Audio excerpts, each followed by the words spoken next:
I'm Ryan Lewis. I'm a music producer and a film director. As you can see, the past couple of years of my life have been absolutely crazy. Everything I knew of life completely changed in an instant. I worked for years on an album with Macklemore that would take us far beyond what we ever imagined. Before I knew it, we were constantly traveling. We played roughly 300 shows in a single year. We heard songs that we made in our parents' basements played on every radio station in the country. We walked on red carpets, did hundreds of interviews. Our music had exploded into the world. But that is my music story. That's a story you may have already heard. So let's rewind. What a lot of people don't know about me is my life before Macklemore and Ryan Lewis. A huge part of what's made me who I am is something I haven't talked about in interviews. If I could steal just a few minutes of your time, I'd love to tell you about the strongest woman that I know, my mom, Julie Lewis. In 1984, my mom gave birth to my oldest sister, Teresa. In Washington State, this was 1 year before anyone was testing for the HIV/AIDS virus and blood donations. After giving birth, my mom ended up needing a blood transfusion, and without anyone knowing it in that moment, had HIV-positive blood put into her body. At age 25, 1 year younger than I am right now, her life would change forever. For years, my mom had no idea that she had HIV. She gave birth to my sister Laura and my brother Ryan and just continued living her life. She started to feel unusually sick and went to the doctor multiple times and was finally diagnosed as HIV positive, and in turn was given only a few years to live. My brother and I were not born with HIV. We both had a 25% chance of being born HIV positive, but we weren't. We were both extremely lucky. My name is Julie Lewis, and I'm HIV positive. I was infected with HIV 30 years ago. And I never thought I would be sitting here 30 years later talking to you. I was diagnosed HIV positive in the summer of 1990. I was 32 years old, and I had 3 young children. They were 2, 4, and 6 years old. I had never thought about dying.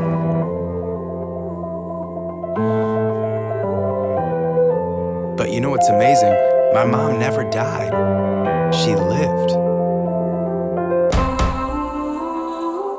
She never thought, and we never thought as a family, that she would be a 30-year survivor. So for her, coming up with this idea of how do we celebrate in a way that can have a positive impact in the lives of other women, girls, families around the world who didn't have the access to the kind of healthcare opportunities that she has had. I want to do something big. The 30/30 Project is that big idea. We believe that healthcare is a human right. We have the knowledge and we have the treatments. Life-threatening diseases like HIV/AIDS can be managed. What people need is access. In celebrating this 30-year mark, we want to provide just that, access to healthcare for those who need it the most. We want to build medical centers worldwide that will stand strong for at least 30 years. It's called the 30/30 Project. So how are we going to do this? First, we bring in Construction for Change to build the building. Construction for Change architects then draft a blueprint. A project manager is sent to the site. Local foremen and community workers are hired to build the structure. Local partners like Partners in Health fill the building with doctors, nurses, and healthcare specialists that begin working immediately. Suddenly, comprehensive healthcare, meaning healthcare that covers all illnesses, is available to the entire surrounding community of 20,000 people. The first destination is Malawi. Why? It's a no-brainer. Over 1 in 10 adults living in Malawi has HIV or AIDS. There's an immediate need for the exact type of medical center that we're talking about in the rural Nino district. Let's talk bigger picture. Imagine 30 of these medical centers popped up all over the world. What would that provide? Roughly 600,000 people would now have access to healthcare. With this amazing past year that I've had, I'm honored to be the first donor to the 3030 Project. I'm asking you to join me. Join my family's story. See how far we can take this. Malawi is only the beginning. There are so many locations in need of medical centers just like these ones.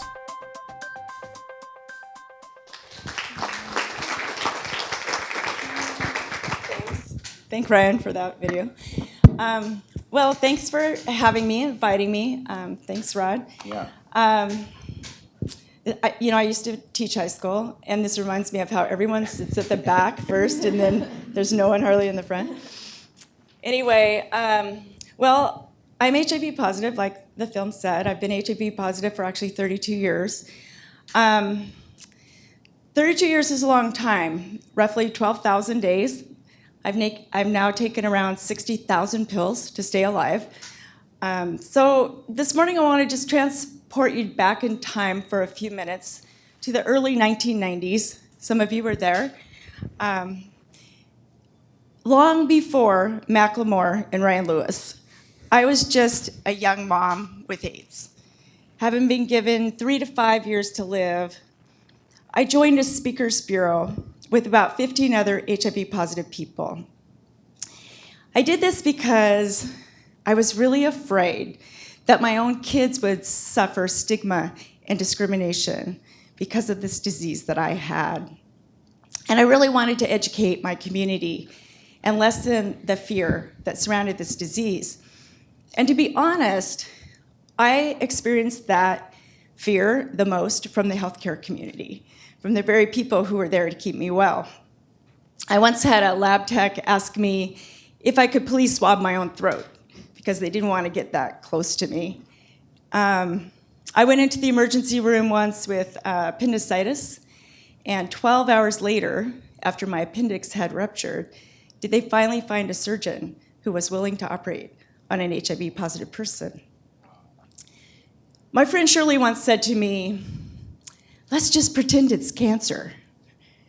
You know, I think cancer is horrible, but I've never had a friend with cancer who had someone say to them, "Let's just pretend it's AIDS." So these were the kinds of stories that I told for the 10 years that I was on that speakers bureau. But when I started to learn about healthcare around the world for the global poor, their stories actually just made my stories seem like ignorance and inconvenience. Because at the end of the day, I got healthcare. I had doctors, I got medications, I had health insurance, and I had a car to take me to my appointments. You know, when my family first said that they wanted to do something to commemorate the 30 years that I'd lived HIV positive, I knew I wanted it to be kind of a pay it forward kind of project that did something good for someone else in honor of all my friends who had died of AIDS. Joyce, Kara, Cammie, George, Barry, Craig, Tony, Mark, Howard, Harold, Tom. I mean, to name a few. I could keep going. These people didn't live 30 years. Well, people have asked me, how did you come up with the idea of the 3030 Project? I'd been volunteering for 3 years for an organization called Construction for Change. Construction for Change is a construction management organization, nonprofit, that provides building expertise and infrastructure for other organizations working around the world for the global poor, usually in communities that are under-resourced. Well, I was at, are you gonna do the slides? Okay, I was at an event for Construction for Change, and one of our project managers was talking about a hospital that CFC had built in northern India. And even though I had vetted this project and had gotten weekly updates on this hospital being built, it wasn't until I saw these slides that night that I realized that this hospital was actually mostly built by women. There they were in their long sari dresses with tools in their hands and cement bags on their head, building this hospital. Martha, our project manager, went on to say that although CFC pays a fair wage, these women weren't primarily motivated by money. These women were building a hospital because they were tired of their own children dying en route to the nearest medical facility, hours and hours away. Most of the time, if they even made it there, they would get turned away at the door because they were poor and couldn't pay. Well, that night, I looked at my coworker, Jenny, and I said, if these women can do that, build a freaking hospital, then we can do more. We can just do so much more. Well, my family and I decided that we wanted to provide healthcare access to people who didn't have it, like these women in India. We launched the 3030 Project 2 years ago with the video you just saw and an Indiegogo campaign, with the goal to build 30 healthcare facilities around the world in places that lacked healthcare access for the 30 years that I had lived HIV positive. That's where we came up with the name, the 3030 Project. Well, to date, we have built 5 health clinics in 4 different countries. We're in India, Kenya, Uganda, and this is the clinic for Partners in Health that we talked about in the film that we built in Malawi. It's a pretty cool building, and they just opened about 3 months ago. Our goal right now is to complete funding for 10 facilities by this fall, which would put us a third of the way to our goal of having 30 clinics built. So as far as what we're doing right now, what the 3030 Project is up to right now, well, we are working with an organization in Togo on maternal health. I know some of you are going, where is Togo exactly? Every time I talk about Togo, I get this kind of funny feeling, and people are like, Well, don't feel alone. Almost everybody doesn't exactly know where Togo is. Togo is a small country in West Africa. It's lodged between Ghana and Benin. And Forbes magazine has voted Togo 3 years in a row as the saddest place on earth. Wow. Well, we're hoping to change that a little. The 3030 Project is raising funds to build a much-needed maternity ward and to remodel 4 government health clinics. These are the clinics. Now, I want to explain to you what I mean by remodel. Because, when we remodel something here, like, say, your kitchen, we basically replace things. If you're going to remodel, you replace your appliances with cooler stuff, and you replace the countertops and the floors with probably a green product if you're living in Seattle. But, in Togo, when we talk about remodeling or refurbishing a clinic, we're actually not replacing things. We're adding things that were never there. We're going to add electricity where there has been none. We're going to add water and water access where there isn't any. We're going to add bathrooms so that the people don't have to use the neighbor's field. And we're going to add much-needed space. One of these clinics is actually infested with bats.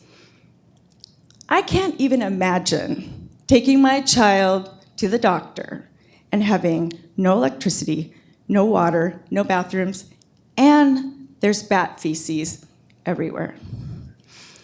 The families, the women in Togo just deserve better. This is the first project in our No Mom Left Behind campaign, which we launched this Mother's Day. Also, the 3030 Project is working with 2 organizations in Kenya and South Africa to build community centers with clinics in them focused on youth. Because although AIDS death rates have gone down recently for infants and for adults, those death rates have actually tripled in teenagers. So these clinics will provide a safe place for teenagers and young people to access HIV care and services without being afraid of running into an auntie or a neighbor. And it also provides health care for all the youth in the community. And at the same time, the community centers will provide leadership, fitness, wellness, and disease prevention programs. So hopefully not only will that HIV positive young person learn how not to infect other people, but also just the general population of youth will learn how to not become HIV positive and will actually how to prevent many diseases. Now, although most of our projects have been in Africa, the 3030 project is also in India, building 5 clinics in the state of Madhya Pradesh, one of the poorest areas of India. We're just finishing our first clinic, and when all 5 are done, they'll serve a population of 230,000 people. Now, India is an interesting place because in India, you can get some of the best health care in the world, unless you're poor. And then I can almost guarantee you that you're going to get some of the worst. Recently, I was included on an email chain that gave me just a glimpse of what it means to be sick and poor in India. This email was about Stuti.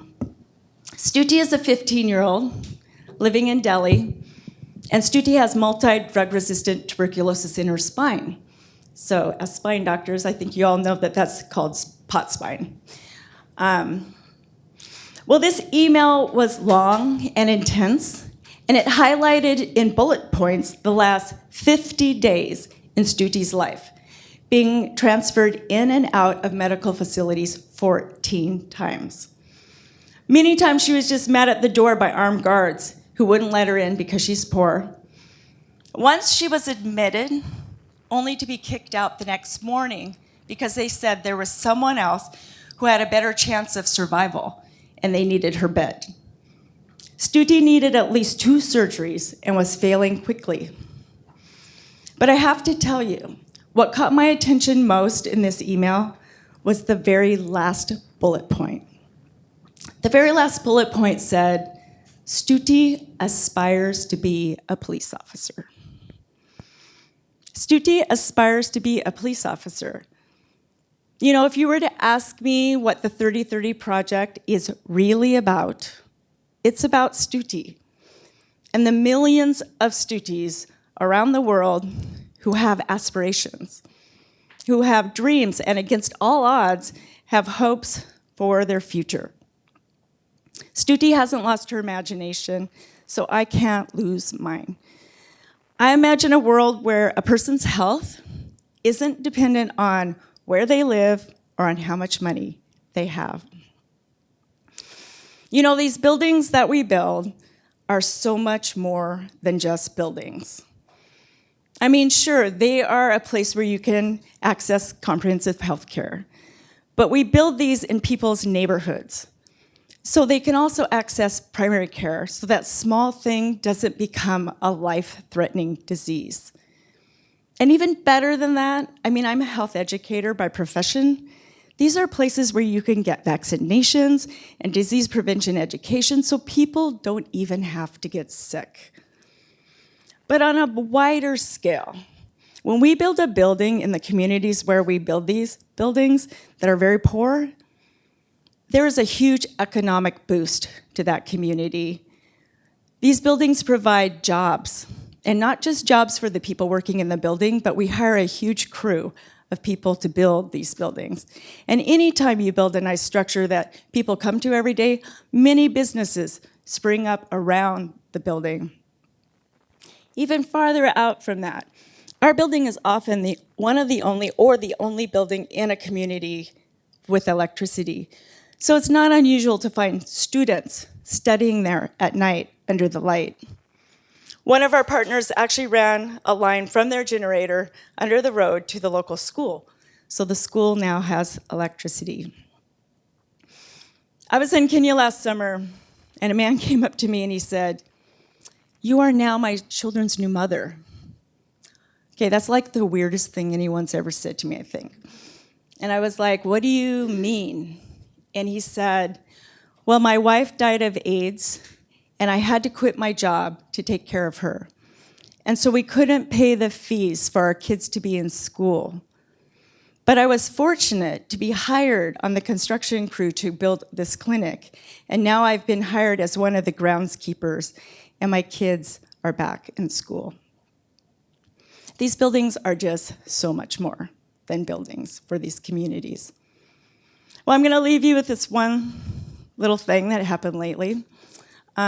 Recently, a friend of mine says to me, you know, you've been really sick and exhausted since you started this project. I mean, maybe I ought to just call it the 830 project. You know, 8 buildings for the 30 years, that's really good. Nobody would fault you for that. You know, I thought about that. And I think some of you, since you got up very early and came and found out how to keep people alive, I think you're going to resonate with this.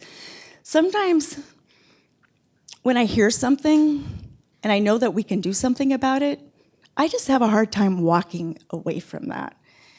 You know, when I know that 1 in 46 women die in childbirth in Togo, and I think we could do something about that, I just can't let that go. When I know that AIDS is the leading cause of death for 10 to 19-year-olds in Africa, and we can help solve that problem, I just can't forget that.